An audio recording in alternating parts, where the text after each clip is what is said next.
Hello and welcome to the Depths of Erendorn monthly development log for July 2022. We'll be going through some of the work completed by each department over the last 4 weeks, taking the time to summarise the effort going into making a brand new online RPG. Let's get into it, starting with 3D modelling.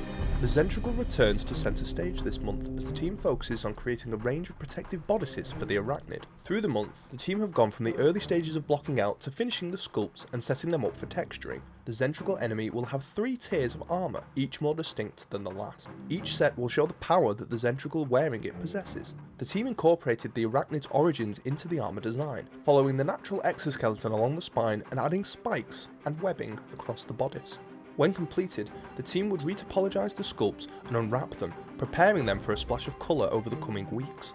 The colour scheme for the textures will continue to mirror the reference from the Black Widow spider from our world. Using black, greys and reds, the team will send a warning through the armour to any would-be aggressors. The set design team have continued their work on the brand new set of city props, along with some work in the engine for an exciting new event that adventurers could stumble upon, completing a few assets over the month such as this impressive portcullis, weapons rack and brazier. All these props fit into the sharp and brutal style that the city's underworlds will portray to those brave enough to venture within. The team took the brazier they created early in the month and implemented it into the engine.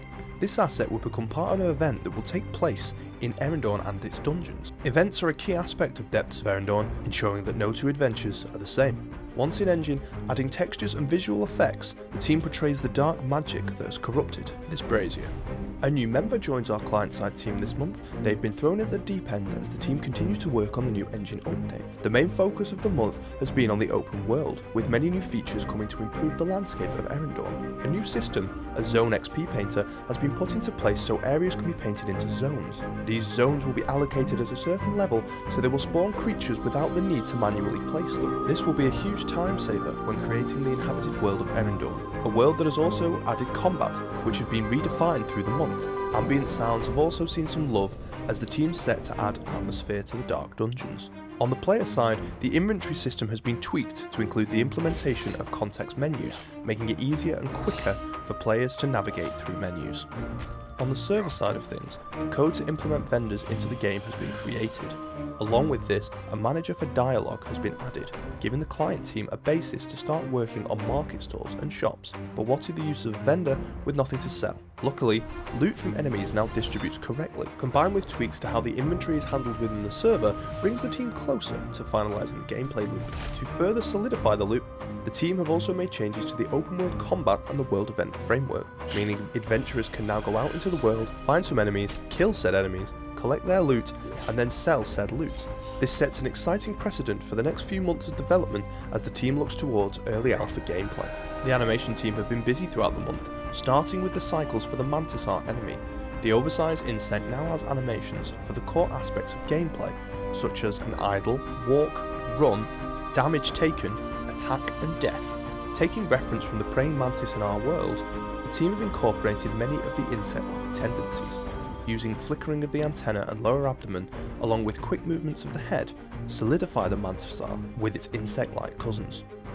It wasn't just the insects that got the focus of the team. Work has also started on a group of quadruped mammals that will all be using a similar skeleton and rig. Some changes will be made for each animal as it is rigged and animated, but generally this will be a huge time saver. With this rig, the team created an idle, walk, run and attack for the saber-toothed tiger. These animations will go a long way to show the strength that the feline possesses. These animations are now ready to be implemented into the engine, ready for gameplay. Due to some technical issues, the visual effects team were not in the engine much this month. Not to be deterred, they've been working on concepts for an upcoming set of visual effects for character classes. While creating these brand new concepts, the team have focused on using form and colour to emphasise the ability, giving each one a distinct nature. A feature such as this is needed when abilities are used within gameplay. The team will use all these concepts as a basis for the upcoming ability set, along with many others in the future. With the animations completed for the Mantisaur, the sound team had a basis to add some audio to the creepy crawly.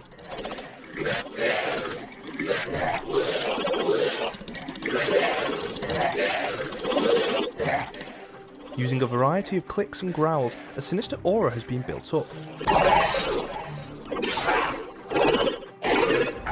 Imitating the sounds of insects in our own world, the team portrayed the skittish nature of the creature perfectly. Known for their ferocious attacks with the swarm, these clicks and growls will be a sinister alarm to those unfortunate enough to encounter them. The environment team have been busy through the month as they tackle the updated landscape.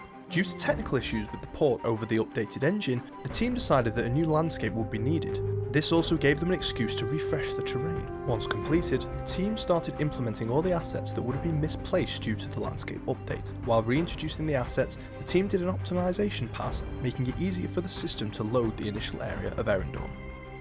Lots of optimization would also be done within the initial settlement of Erendorn. As a place many new adventurers will gather, it needs to be able to run as smoothly as possible. Spending the time to optimize this area will be incredibly useful later down the line.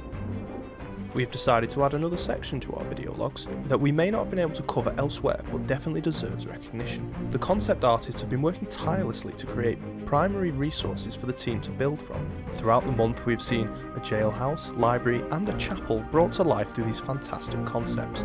The team are currently focused on the many buildings that will adorn the cities of Erendorn, bringing variety and excitement to each one. These concepts will go on to be built in the final game as the cities of Erendorn take shape.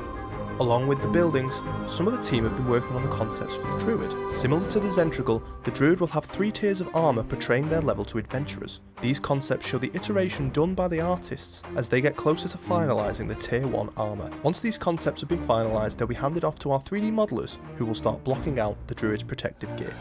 Many exciting things to come over the coming weeks, but for now, that wraps up this video development log for July 2022. We hope you've enjoyed. Much more work has been completed through the month than we could fit into this summary. Following the link in the description will take you to the Depths of Erendorn website, where you can read about more of the work completed by the developers. Also, for daily updates, make sure to follow us on Twitter, Facebook, Instagram, Reddit, or join our Discord server. Have a good one, and we'll bring you more next month.